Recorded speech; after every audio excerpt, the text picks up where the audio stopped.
안녕하십니까. 마지막 사명을 찾아오신 여러분을 진심으로 환영합니다. 그리스도인 신앙에서 가장 중요한 경험에 대한 말씀입니다. 오늘날 기독교의 모습을 보면은 어떻게 예수께서 재강림하실 수 있을까라는 의문이 들게 됩니다. 이렇게 교회가 세속화되어 있고 영적으로 죽어 있는데 이런 교회 속에서 어떻게 그리스도의 재림을 위해서 준비될 수 있을까라는 생각이 드는 것이죠. 2000년 전에 예언된 마지막 시대의 교회 모습이 너무나 정확하게 성취되고 있습니다. 자, 계시록 3장에 나타나 있는 말세의 교회 모습을 한번 살펴볼까요? 요한계시록 3장 15절부터 17절입니다. 요한계시록 3장 15절부터 17절.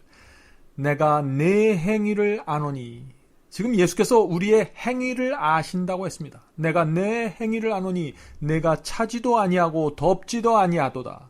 내가 차든지 덥든지 하기를 원하노라. 내가 이같이 미지근하여 덥지도 아니하고 차지도 아니하니 내 입에서 너를 토하여 내치리라. 예수께서 마지막 시대의 교회의 모습이 얼마나 역겨웠으면 토해 내치겠다고 말씀하셨을까요? 계속해서 읽어보겠습니다. 내가 말하기를 나는 부자라 부요하여 부족한 것이 없다 하나 네 곤고한 것과 가련한 것과 가난한 것과 눈먼 것과 벌거벗은 것을 알지 못하도다. 지금 이 모습이 어떤 모습입니까? 영적으로 가난해서 가진 것이 하나도 없는데 나는 부자라 부요하다고 생각하고 있는 것입니다. 영적 눈이 멀어서 자기의 모습을 보지 못하고 또 내가 다니는 그 교회의 모습도 보지 못하는데 본인은 눈을 떠서 보고 있다고 지금 생각하고 있는 것입니다. 또 의의 옷을 벌거벗고 있는데 나는 그리스도의 의의 옷을 입고 있다고 생각하는 것입니다. 자, 이것이 무슨 말일까요? 구원을 잃어버렸는데 나는 구원받았다라는 확신을 갖고 있다는 말입니다. 자, 이런 상황을 우리가 어떻게 이해해야 할까요? 눈이 한쪽만 있는 사람들이 사는 동네가 있다고 합시다. 그런 동네에 두 눈을 뜨고 있는 사람이 가면 어떻게 될까요? 두 눈을 뜨고 있는 사람이 비정상이 됩니다. 또 다른 사람들이 모두 옷을 벗고 있는데 나 혼자만 옷을 입고 있으면 어떻게 될까요? 옷을 입고 있는 사람이 오히려 이상한 사람처럼 보이게 될 것입니다. 지금 마지막 시대 교회 안에 이런 일이 일어난 것입니다. 온 마음을 다해서 하나님을 사랑하고 그분의 말씀에 충성하는 사람들의 숫자가 너무나 적기 때문에 이런 상황이 벌어지고 있는 것이죠. 그래서 하나님의 말씀을 붙잡고 살아가는 그리스도인은 오늘날 교회 안에서 외로움을 느끼게 되는 것입니다. 교회마다 사람들이 가득 차 있지만 그 속에서 신앙적인 외로움을 느끼면서 사는 것이 마지막 시대 성도들의 운명이 되는 것입니다. 사랑하는 성도 여러분, 여러분들은 오늘날 기독교회가 라오디게아 교회의 그 깊은 영적 죽음에서 방황하고 있다는 사실에 동의하실 것입니다. 여러분들이 아시는 것처럼 온갖 문제가 지금 교회 안에서 일어나고 있습니다. 그래서 요한계시록 18장에는 그 마지막 시대의 교회의 모습을 이렇게 말하고 있는 것입니다. 계시록 18장 2절입니다. 귀신의 처소와 각종 더러운 영에 모이는 곳과 각종 더럽고 가증한 새의 모이는 것이 되었도다. 뜻은 미지근한 교회입니다. 예수께서 토해 내치고 싶은 교회입니다. 또 귀신의 처소와 각종 더러운 영들까지 모여 있다고 했습니다. 그런데 그 속에서 기적이 일어나는 것입니다. 놀라운 사실은 이렇게 죽어있는 교회 속에서 하나님께서 거룩한 성도들을 만들어 내신다는 약속이 성경에 있다는 것입니다. 그 약속이 어디에 있을까요? 요한계시록 3장 18절에 있습니다. 계시록 3장 18절입니다. 내가 너를 권하노니 내게서 불로 연단한 금을 사서 부요하게 하고 흰옷을 사서 입어 벌거벗은 수치를 보이지 않게 하고 안약을 사서 눈에 발라 보게 하라. 이것이 라오디게아 교회 속에서 생명을 얻고 나타나는 성도들의 모습입니다. 전에는 뜨뜻 미지근했는데 이제는 더 이상 뜨뜻 미지근하지 않고 더 이상 벌거벗지 않고 흰옷을 입고 다닌다고 했습니다. 불로 연단한 믿음을 갖고 있다고 했습니다. 영적인 분별력이 없었는데 이제는 그 분별력이 생겨서 눈에 안약을 발라서 볼 수 있게 되었다고 했습니다. 완전한 생명을 얻을 것입니다. 자, 그런데 이 장면에서 우리는 질문을 하나 해 보아야 합니다. 자, 그 질문은 이것입니다. 라오디게아 교회처럼 그 죽은 교회 속에서 하나님께서 언제, 어떻게 그런 의인들을 준비시킵니까? 하는 질문입니다. 어떻게 하면 죽어있는 교회 속에서 생명을 얻고 살아나는 성도들이 나타날 수 있을까요? 라는 질문입니다. 우리는 이 질문에 대한 대답을 반드시 찾아내야 합니다. 성경에 그 대답이 있습니다. 구약 성경에서 그것을 찾을 수 있습니다. 지금부터 우리가 살펴볼 말씀은 아주 유명한 말씀입니다. 아마 여러분들도 오래전에 한 번쯤은 들으셨던 말씀일 것입니다. 이 말씀은 지금 이 시대에 영적으로 죽어있는 자들에게 큰 소망을 주게 됩니다. 혹시 여러분들 중에 오랫동안 교회를 다녔지만 영적인 생명을 잃어버려서 죽어가고 있는 분들이 계십니까? 오늘 드리는 이 말씀을 통해서 하늘의 생명을 받게 되시길 제가 간절히 바랍니다. 자, 그럼 우리 다 함께 에스겔서 37장 1절부터 4절을 읽어가면서 살펴보도록 하겠습니다. 이 말씀은 하나님께서 에스겔 선지자에게 계시를 통해서 보여주시는 장면입니다. 자, 1절부터 읽겠습니다. 여호와께서 권능으로 내게 임하시고, 에스겔에게 지금 여호와께서 임하시는 것이죠. 권능으로 내게 임하시고 그 신으로 나를 데리고 가서 골짜기 가운데 두셨는데 거기 뼈가 가득하더라. 나를 그 뼈 사방으로 지나게 하시기로 본즉 그 골짜기 지면에 뼈가 심이 많고 아주 말랐더라. 지금 이 에스겔을 골짜기에 데려가셨는데 하나님께서 그 골짜기에 뼈가 가득하다고 했습니다. 이것은 영적으로 죽은 교회의 모습을 지금 하나님께서 보여주고 계신 것입니다. 수많은 사람들이 교회 안에 죽어 있는 것입니다. 그런데 죽은 지 오래되었기 때문에 뼈가 아주 말랐다고 했습니다. 계속해서 읽보겠습니다. 그가 내게 이르시되 인자야 이 뼈들이 능히 살겠느냐 하시기로 내가 대답하되 주 여호와여 주께서 아시나이다. 자, 여기 하나님께서 이 뼈들이 능히 살겠냐고 지금 물어봤습니다. 그런데 에스겔은 살아날 수 있습니다 라고 대답하지 않았습니다. 그냥 주께서 아십니다 라고 대답했습니다. 왜 그렇게 대답했을까요? 에스겔의 눈에는 전혀 가망이 없어 보였기 때문입니다.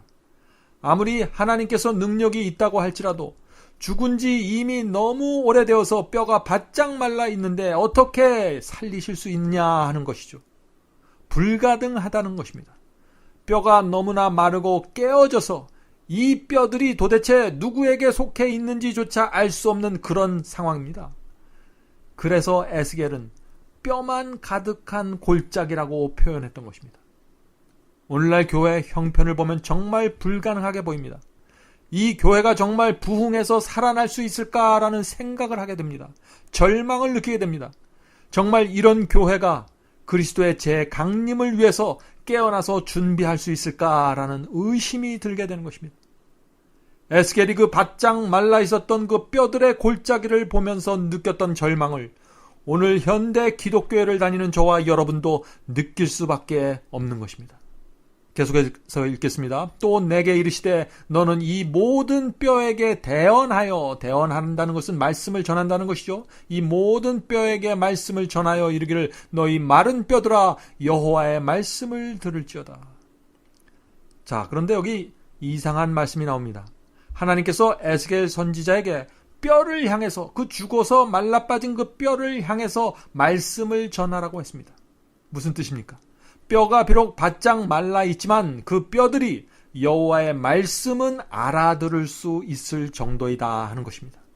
그러므로 그 골짜기를 채우고 있는 뼈는 실제 뼈가 아니라 하나님의 교회를 상징한다는 사실을 우리가 알 수 있는 것입니다. 골짜기에 쌓여있는 그 뼈들은 교회에 모여있는 그리스도인들, 교인들을 상징하는 것입니다. 교회 안에 영적으로 죽은 교인들이 가득 쌓여 있는 것 같지만 적어도 그들이 하나님의 말씀을 알아들을 수 있기 때문에 지금 하나님께서 에스겔을 향해서 저 뼈들에게 나의 말을 전하라고 지금 명령하시는 것입니다.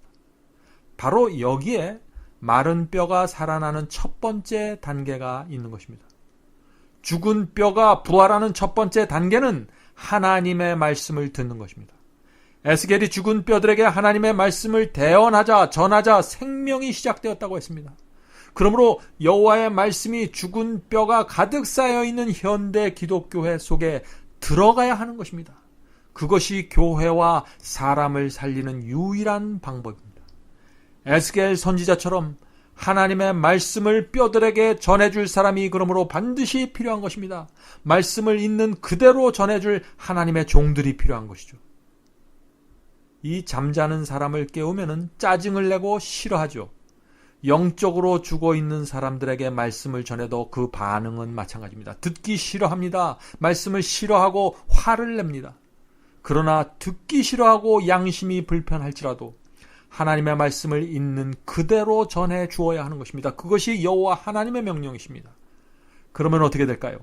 그 죽어있는 뼈 속에서일지라도 양들이 목자의 음성을 알아듣게 되는 것입니다. 또 귀 있는 자들은 성령의 음성을 그 속에서 알아듣게 되는 것입니다. 자, 그런데 골짜기에 그 가득 쌓여있는 뼈는 그냥 뼈가 아니라 아주 마른 뼈라고 했습니다. 뼈가 아주 말랐다고 했습니다. 그 말이 무슨 말입니까? 그 말은 죽은 지 오래되었다는 뜻입니다. 자, 이것을 뒤집어서 생각해 보면은요, 죽은 지 오래되었다는 것은 아주 오래전에는 살아 있었다는 것입니다. 한때는 살아 있었다는 것이에요. 죽은 지 오래돼서 지금은 뼈가 되었다는 것입니다. 그러므로 여기에 나오는 마른 뼈는 한때 영적으로 살아 있었지만 지금은 죽은 그리스도인이 되었다는 것입니다. 한때는 주님께 마음을 바쳐서 거듭난 적이 있었지만 영적으로 죽어버렸다 하는 것입니다. 혹시 여러분 중에 한때는 거듭났지만 형식적으로 교회 다니면서 첫사랑을 잃어버리고 영적인 체험을 잃어버린 분들이 계십니까? 한때 회개하고 뜨거웠지만 바쁘게 살다 보니 하나님의 말씀을 읽지 않아서 영적인 죽음으로 들어간 분들이 계십니까? 오래전에는 날마다 기도하고 뜨거움이 있었는데 언제부터인지 몰라도 서서히 말라 죽어버린 분들이 계십니까? 오래전에는 말씀을 펴놓고 연구하면 성령께서 가슴 깊숙한 곳까지 진리를 새겨주셨는데 언제부터인지 진리에 대한 충성이 사라져버렸고 영혼이 메말라 버렸습니까? 그렇다면 그런 분들은 지금 마른 뼈가 된 것입니다. 오래전에는 시험과 유혹이 올 때 투쟁하고 기도하면서 성령의 음성에 굴복하려고 애를 썼는데 언제부터인지 투쟁을 포기하고 그저 되는 대로 살고 계십니까? 한때는 말씀에 순종하는 신앙을 가졌었는데 언제부터인지 자신도 모르는 사이에 시험이 오면 힘없이 쓰러지는 라오디게아 교인이 되어버리고 말았습니까?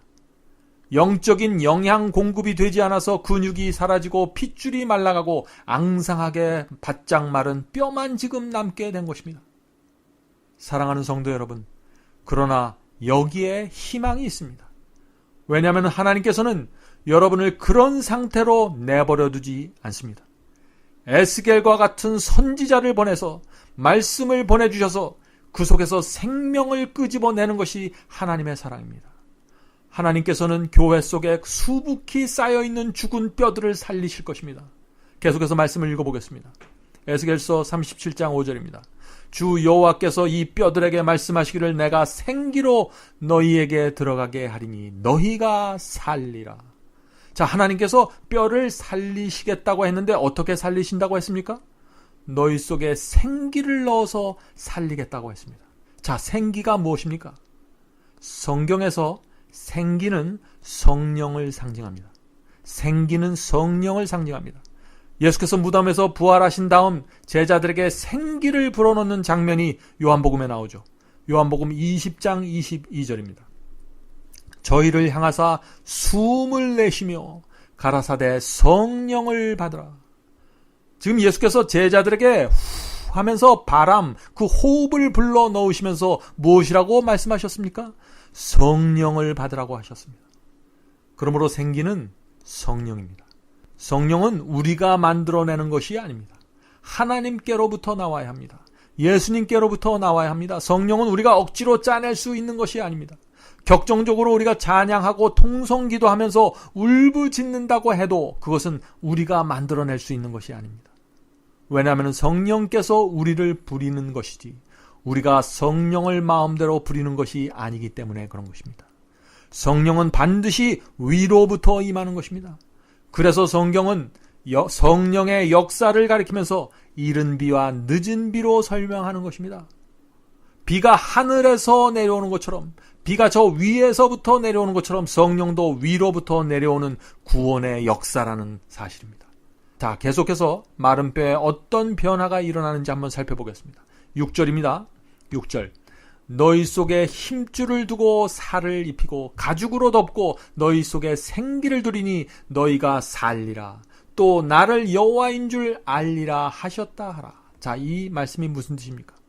마른 뼈가 소생하는 그 순서와 방법을 지금 말하고 있는 것입니다. 뼈들에게 하나님의 말씀이 전해지면서 어떤 변화가 생겼나요? 힘줄이 생겼습니다. 살과 가죽이 생기게 되었습니다.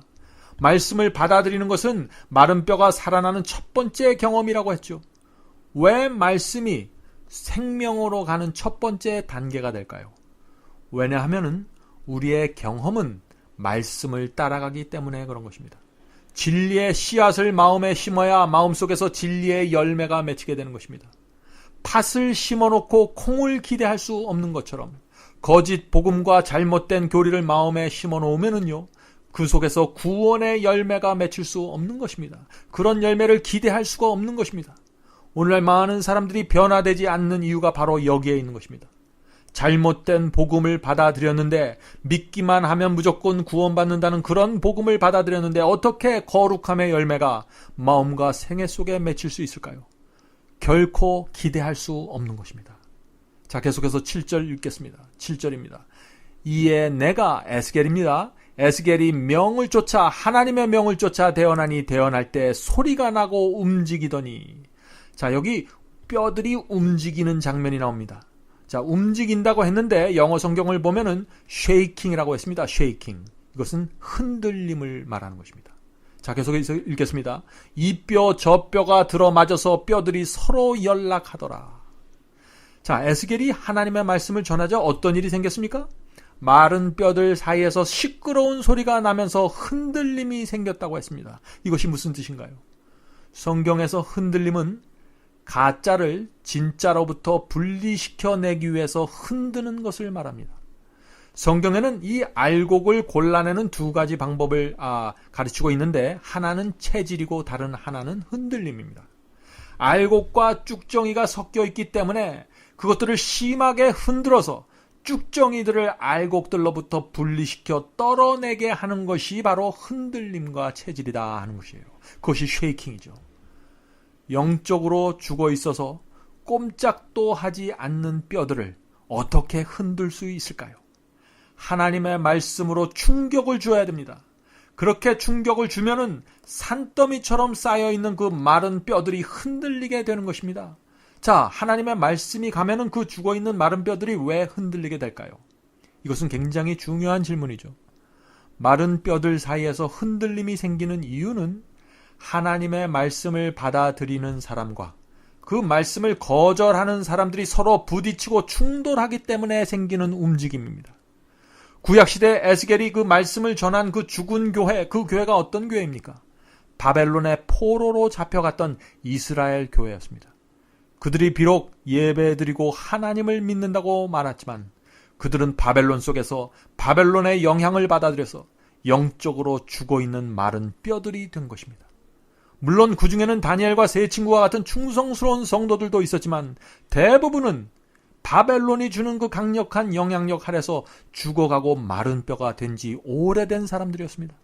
그런 이스라엘을 향해서 지금 하나님께서 에스겔을 향하여 하나님의 말씀을 전하라고 명령하신 것입니다. 그래서 이 에스겔이 하나님의 말씀을 받아서 그대로 전하자 무슨 일이 생겼습니까? 심하게 소리가 나면서 흔들림이 생긴 것입니다. 왜요? 말씀을 받아들이는 자와 말씀을 무시하고 거절하는 사람들로 나누어지게 되는 소리들입니다. 항상 하나님의 말씀이 나가면 흔들림이 생기면서 알곡과 가라지가 분리되는 일들이 생기게 되는 것입니다. 말씀을 받아들이고 그 말씀에 순종하고 충성하는 뼈들은 움직이기 시작하는 것입니다. 그들의 삶 속에 개혁이 생기기 시작하는 것입니다. 그리고 어떻게 된다고 했습니까? 이 뼈 저 뼈가 들어맞아서 뼈들이 서로 연락하더라. 뼈들이 이렇게 저렇게 다 들어맞아서 지금 형체를 이루어가는 것입니다. 말씀에 붙잡힌 뼈와 뼈들이 서로 짝을 맞추면서 세워지게 된다는 것입니다. 한 가지 여기서 우리가 생각해 볼 것이 있습니다. 말씀이 없으면 도무지 어울릴 수 없는 사람들이 말씀 안에서 하나로 연합하는 일들이 생기게 되는 것입니다. 말씀이 전파될 때 말이죠. 말씀을 붙잡은 뼈는 같은 마음과 같은 뜻을 가진 그 뼈를 만나서 짝을 맞추어지게 됩니다. 같은 신앙을 가진 사람끼리 연합하게 되는 것이에요. 그래서 교회 안에 흔들림이 생기면, 말씀이 들어가서 그 흔들림이 생기면 알곡은 알곡대로 연합하고 가라지는 가라지대로 연합하게 되는 것입니다. 영적으로 같은 속성을 가진 사람들끼리 연결되고 마음이 통하게 되는 것입니다. 혹시 여러분들도 그런 경험을 하지 않으셨습니까? 세속적인 사람들은 어떻게 됩니까? 세속적인 사람들끼리 모이고 그들끼리 좋아하게 되는 것입니다. 그러나 하나님의 말씀을 사모하는 사람들은 또 그런 사람들끼리 모이기를 좋아하게 되고 그런 사람들끼리 예배드리기를 좋아하게 되는 것이죠. 자연스러운 현상입니다. 이것이 바로 말씀이 전파될 때 흔들림이 생기고 그 결과로서 생기는 분리 현상입니다. 이것은 눈에 보이는 분리 현상이 아닙니다. 이것은 영적으로 성령에 의해서 나누어지는 분리 현상입니다. 자, 8절 읽겠습니다. 내가 또 보니 그 뼈에 힘줄이 생기고 살이 오르며 그 위에 가죽이 덮이나 그 속에 생기는 없더라. 말씀을 받아들여서 뼈에 힘줄이 생기고 살이 오르고 가죽이 덮으면서 사람의 모습을 갖추게 되었습니다. 겉으로 볼 때는 그럴듯한 사람의 모습을 하고 있습니다. 그러나 그 속에 무엇이 없다고 했습니까? 그 속에 생기가 없다고 했습니다. 성령의 임재가 없다고 했습니다. 자, 이것이 무슨 뜻인가요? 살아있는 것처럼 보입니다. 눈도 있고 코도 있고 말하고 기도하고 예배드립니다. 그런데 생기가, 성령의 임재가 그 속에 없다는 것입니다. 골짜기에 있는 수많은 뼈들이 살아나서 일어났습니다. 형체를 갖췄습니다. 그런데 하나님께서 원하시는 사람이 아직 아닙니다. 이것저것 고치고 개혁했지만 아직 하나님께서 원하시는 그런 사람이 아니라는 것입니다. 왜 그럴까요? 아직 그들 안에 생기, 성령이 없기 때문입니다. 사랑하는 성도 여러분, 바로 이것이 라오디게아 교회 사람들의 형편입니다. 우리에게 성경이 있습니다. 말씀이 있습니다. 겉으로 볼 때는 예의도 있고 멀쩡해 보입니다. 기도하고 찬양하고 설교합니다. 그런데 그 속에 성령이 없습니다. 하나님의 눈에는 그래서 아직 죽어 있는데 라오디게아 교회 사람들은 살았다고 착각하는 것입니다. 왜요? 내가 말씀을 갖고 있기 때문에. 나는 부자라 부요해서 부족한 것이 없다고 말하는 것입니다. 나는 곤고하지 않고 가련하지 않습니다. 눈멀지도 않았고 벌거벗지도 않았습니다. 라고 말하게 되는 것입니다. 착각하게 되는 것이죠. 사랑하는 성도 여러분, 말씀을 알고 있다고 해서 하나님의 사람이 되는 것이 아닙니다. 교리를 조금 안다고 해서 살아있다는 증거는 아닙니다. 이것저것 조금 개혁했다고 해서 살아있는 사람이 되는 것은 아닙니다. 우리 속에 성령께서 살아 계셔야 드디어 생명이 있게 되는 것입니다. 자, 9절 말씀 읽어보죠. 또 내게 이르시되 인자야 너는 생기를 향하여 대언하라. 생기에게 대언하여 이르기를 주 여호와의 말씀에 생기야 사방으로부터 와서 이 사망당한 자들에게 불어서 살게 하라 하셨다 하라. 자, 이 장면이 어떤 장면입니까? 하나님께서 지금 성령에게 명령하시는 장면입니다. 골짜기를 채우고 있는 이 죽은 자들에게 성령이 바람처럼 불어와서 이들을 살게 하라고 지금 하나님께서 명령하시는 것입니다. 여기에 나오는 죽은 자들, 즉 사망당한 자들이 누구입니까? 뼈가 잘 맞추어지고 그 위에 살과 힘줄과 가죽이 붙어있는 그럴듯하게 보이는 사람들을 뜻하는 것입니다. 오장육부가 있고 모든 것을 갖춘 것처럼 보이는 사람들입니다. 그러나 하나님께서 그들을 아직 사망당한 자라고 부르시는 것입니다. 죽은 자들이라는 뜻이죠. 왜 그럴까요? 아직 성령의 바람이 그들에게 불지 않았다는 것입니다. 생기가 그들 속에 아직 들어가지 않았다는 것이죠. 그래서 에스겔이 하나님의 명령에 의지해서 간절하게 성령을 초청하고 있는 것입니다. 주 여호와의 말씀에 생기야 사방에서부터 와서 이 사망당한 자들에게 불어서 살게 하라. 이 말씀이 어떤 말씀입니까? 성령이여 부디 이 교회 속에 들어오셔서 교회를 살려주시옵소서. 성령이여 이 사람들이 겉으로 볼 때는 멀쩡하지만 죽어있는 사람들입니다. 부디 성령의 바람을 불어주시옵소서. 이들을 살려주시옵소서 라는 것이 에스겔의 호소였습니다. 에스겔의 이런 호소에 성령께서 응답하실까요? 10절에 그 말씀이 나옵니다. 10절입니다. 이에 내가 그 명대로 대언하였더니 생기가 그들에게 들어가매 그들이 곧 살아 일어나서 서는데 극히 큰 군대가 되더라. 골짜기에 산더미처럼 쌓여 있었던 죽은 뼈들이 원래는 군대였다는 것입니다. 원래는 살아있는 군대였는데 죽었다는 것입니다. 그런데 성령께서 그들에게 바람처럼 불자 다시 생명을 얻고 일어나는데 그들이 원래의 그 모습, 큰 군대가 돼서 일어나는 것입니다. 자, 그 다음에 이어지는 11절부터 죽은 이스라엘 교회의 그 참담한 모습이 다시 설명되고 묘사됩니다. 11절입니다. 또 내게 이르시되 인자야 이 뼈들은 이스라엘 온 족속이라 그들이 이르기를 우리의 뼈들이 말랐고 우리의 소망이 없어졌으니 우리는 다 멸절되었다 하느니라. 자, 이 말씀이 무슨 뜻입니까? 지금은 성령을 받고 살아있지만 전에는 우리도 소망이 없었고 모두 멸절되었었다고 말하는 것입니다. 자, 이 말은 마치 라오디게아 교인들의 형편을 말하는 것 같지 않습니까? 요즘 그리스도인들이 이렇게 말하는 거 들어보셨습니까? 우리는 라오디게아 교인들 아닙니까? 요한계시록에 예언된 대로 뜨뜻미지근한 것이 당연한 것이 아닙니까? 그것이 우리의 운명이니까요. 계시록에 나오는 그 7번째 교회처럼 우리는 뜨겁지도 않고 차지도 않게 살고 있습니다. 우린 다 마른 뼈들입니다. 우리에겐 희망도 없고 소망도 없고 우린 이런 식으로 살면은 결국은 멸망당하겠지만 어떻게 하겠습니까? 우리가 할 수 있는 것은 아무것도 없습니다. 우린 그저 하나님의 자비만을 바라볼 뿐입니다. 우리는 이 에스겔이 말한 12절의 말씀으로 넘어가서 그 말씀을 또 읽어봐야 됩니다. 그러므로 너는 대언하여 그들에게 이르기를 주 여호와의 말씀이 내 백성들아 내가 너희 무덤을 열고. 자, 여기 여호와께서 무덤을 연다고 했습니다. 왜 무덤을 열어야 할까요? 죽은 자들을 살리기 위해서 무덤을 여시는 것입니다. 뼈에 살이 붙어 있고 가죽으로 덮여 있지만 그들은 여전히 무덤 속에 있는 자들이다 하는 것입니다. 라오디게아 교회 문제의 해결은 죽었다는 사실을 인정하는 데서부터 그래서 시작되는 것입니다. 나에게서 죽은 송장의 냄새가 난다는 것을 인정해야 됩니다. 내가 무덤 속에 누워있다는 사실을 인정해야 합니다. 그래야만 하나님께서 무덤 문을 여시고 꺼내주시는 역사가 일어나게 되는 것입니다. 자, 계속해서 읽어보죠. 내가 너희 무덤을 열고 너희로 거기서 나오게 하여 이스라엘 땅으로 들어가게 하리라. 하나님께서는 말씀으로 하늘의 별을 다시고 말씀으로 땅을 지으신 분이십니다. 여러분은 정말 그 말씀을 믿으십니까? 그런데 왜 여러분은 하나님께서 마른 뼈와 같은 우리를 살려내실 수 있다는 사실을 믿지 못하십니까? 왜 계속해서 죽어 있으려고 하십니까? 왜 살 생각을 하지 않으십니까? 뭔가 크게 잘못된 것입니다.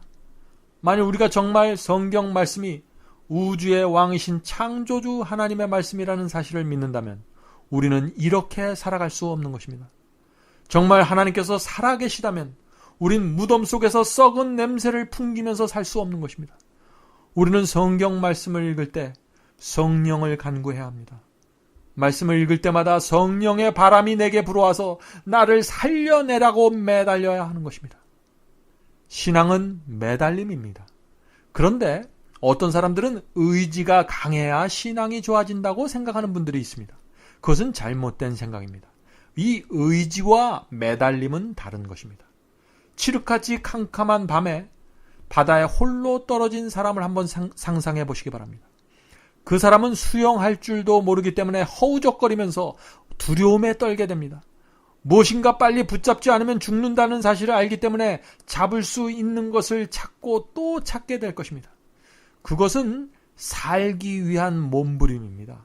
그것은 의지가 강한 것이 아닙니다. 바로 그런 상태가 자신의 연약함을 느끼는 사람이 하나님께 매달리는 모습입니다. 하나님의 손을 붙잡지 않으면 죽는다는 생각에 사로잡혀 있는 상태, 그것이 날마다 하나님을 찾는 우리의 태도가 되어야 하는 것입니다. 신앙은 매달림입니다. 신앙은 의지가 아닙니다. 그런 믿음으로 살아가는 사람은 승리하는 생애를 살게 되는 것입니다. 하나님께서 그의 손을 붙잡고 인도해 주실 수 있는 것입니다. 에스겔서 37장 13절을 읽겠습니다. 내 백성들아, 내가 무덤을 열고 너희로 거기서 나오게 한즉 너희가 나를 여호와인 줄 알리라. 사랑하는 성도 여러분, 여호와 하나님은 살아계십니다. 그래서 우리가 살려달라고 외치면 하나님께서 오셔서 무덤을 열고 우리를 구원해 주실 수 있는 것입니다. 우리를 세속에서 건져주시고 잘못된 사고방식에서 구해주시고 잘못된 복음과 교리 속에서 건져주시고 돈을 사랑하고 돈에 매달리는 정신에서 구해주실 것입니다. 죄를 사랑하는 마음에서 구해주시고 이기심에서 구해주실 것입니다. 그것이 하나님께서 우리 속에 생기를 불어넣는 경험이 되는 것입니다. 여기 에스겔서 37장에 나오는 이 마른 뼈들은 죽어있는 교회를 상징한다고 했습니다. 죽은 뼈들이 교회 안에 가득 차 있는 모습을 지금 말하고 있는 것입니다. 그런데 하나님의 말씀이 그 죽은 뼈들에게 전해지자 어떻게 됐나요? 뼈들이 움직이면서 살이 붙고 근육이 생겨서 군대처럼 큰 무리가 생겼다고 했습니다. 남들이 인정하는 큰 교회에 다닐지라도 무덤 속에 마른 뼈로 누워있는 죽은 상태일 수 있는 것입니다. 물론 겉으로 보기에는 신사숙녀처럼 단정해 보일 수 있습니다. 그러나 그 속에 생기가 없을 수 있는 것입니다. 성령이 빠져 있을 수 있는 것입니다. 그래서 하나님을 믿는 사람들이 교회 가득 모여 있을지라도 하나로 연합해서 군대처럼 움직이지 못하고 있는 것이 바로 여기에 있는 것입니다. 영적인 오합지졸에 불과한 것이죠. 그래서 교회가 있지만 그 속에서 하나님의 영광이 드러나지 못하고 있는 것이 오늘날 우리의 형편이 아닙니까? 죽은 뼈들이라는 사실이 우리가 어떻게 알 수 있을까요? 순종과 헌신과 희생을 이야기하면 귀를 막고 돌아서게 됩니다. 하나님의 계명을 지키라고 하면은 손을 흔듭니다. 진리의 말씀은 거절하면서 믿기만 하면 구원받는다는 말에는 귀가 솔깃해집니다. 이런 것들이 바로 이 뼈가 죽어 있다는 증거가 되는 것입니다. 한번 예수를 영접하고 교회 나오면 결코 구원을 잃어버릴 수 없다는 그 거짓말에는 크게 화답하고 아멘이라고 하죠. 무엇입니까? 마른 뼈라는 증거입니다. 아직 생기가 그 속에 없기 때문에 성경 말씀을 있는 그대로 받아들이지 못하는 것입니다. 성령의 바람이 그 속으로 들어가지 못했기 때문에 하나님의 말씀과 계명이 무거운 멍에처럼 느껴지기 때문에 자꾸 거절하게 되는 것입니다. 사랑하는 성도 여러분, 우리가 정말 성령을 받는다면 우리는 날마다 새로운 생명을 받게 될 것입니다. 유혹을 저항하고 죄를 거절하게 될 것입니다. 가난하고 어려운 자들을 불쌍한 눈으로 바라보면서 그들에게 다가가게 될 것입니다. 내가 가진 재물을 죽은 자들을 위하여 하나님의 말씀을 전하는 데 사용하게 될 것입니다. 구약시대에 에스겔에게 물으셨던 그 질문을 하나님께서 지금 우리에게도 묻고 계십니다.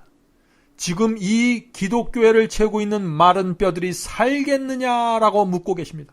여러분은 어떻게 대답하시겠습니까? 아마 에스겔처럼 대답하시겠죠. 주여, 제 눈에는 희망이 없어 보입니다. 그러나 하나님께서 그렇게 대답하는 우리에게 다시 명령하시는 것입니다. 옛날에 에스겔에게 하셨던 그 명령을 우리에게 주고 계십니다. 그 명령은 이것입니다. 지금 너희 눈에는 전혀 가망이 없어 보이지만 포기하지 말고 마른 뼈들에게 말씀을 주어라. 비록 그들이 죽은 뼈처럼 보이지만 들을 귀는 가지고 있단다. 그들이 아직 하나님의 군대처럼 질서정연하게 움직이지는 못하지만 말씀을 들을 수 있는 능력은 있으니 말씀을 전해다오. 기회가 되는 대로 진리를 전해다오. 그렇게 하면은 그 중에서 말씀을 받아들이는 자들이 생기게 될 것이다. 그러면 흔들림을 통해서 가라지와 쭉정이들로부터 이 알곡들이 분리되어 나올 것이다. 말씀에 순종하면서 마른 뼈에 살이 붙게 되고 근육과 피부가 생기게 되어 사람처럼 보이게 될 것이지만 아직 생기는 없단다. 사람처럼 보이지만 아직 살아있지는 않은 것이다. 그때 내가 성령의 바람을 그들에게 불어갈 것이다. 성령께서 그들 속에 들어가서 호소하고 교육시킬 것이다. 그들에게 생명을 줄 것이다. 그들은 드디어 온 마음과 생애를 하나님께 바치는 그러한 경험 속으로 나가게 될 것이다. 그들이 두 주인을 더 이상 섬기지 않을 것이다. 성령을 통해서 그들에게 열매가 맺히게 될 것인데 하나님께서 그들을 추수하여 하늘 창고로 거두어 들이게 될 것이다. 이것이 바로 성령께서 알곡들을 추수하는 방법이다. 이 세상의 복음 전파는 성령으로 맞춰지게 될 것이다. 사랑하는 성도 여러분, 이것이 바로 하나님께서 죽어있는 뼈를 살리셔서 하늘 창고로 거두어 드리는 방법이 되는 것입니다. 이것이 바로 에스겔 37장에 나오는 마른 뼈 이야기입니다. 교리만 갖고는 안 됩니다. 하늘로부터 살아있는 생명과 복음을 받아야 합니다. 그래야만 우리의 동기가 순수해지고 우리의 생애의 목적이 정결해지게 됩니다. 우리가 살아있는 분명한 이유가 바로 그때부터 생기게 되는 것입니다. 깨끗한 마음을 가질 수 있게 되고 하나님의 마음과 합해져서 의를 행할 수 있게 되는 사람들이 되는 것입니다. 하나님의 뜻을 행할 수 있게 되는 것이죠. 하나님의 계명을 지키면서 살아갈 수 있게 되는 것입니다. 그런 사람들이 마지막 시대 하나님께서 사용하시는 큰 군대가 될 것입니다. 하나님의 영의 역사가 우리 모두에게 이루어지기를 간절히 기도드립니다. 그럼 다음 시간에 뵙겠습니다. 안녕히 계십시오.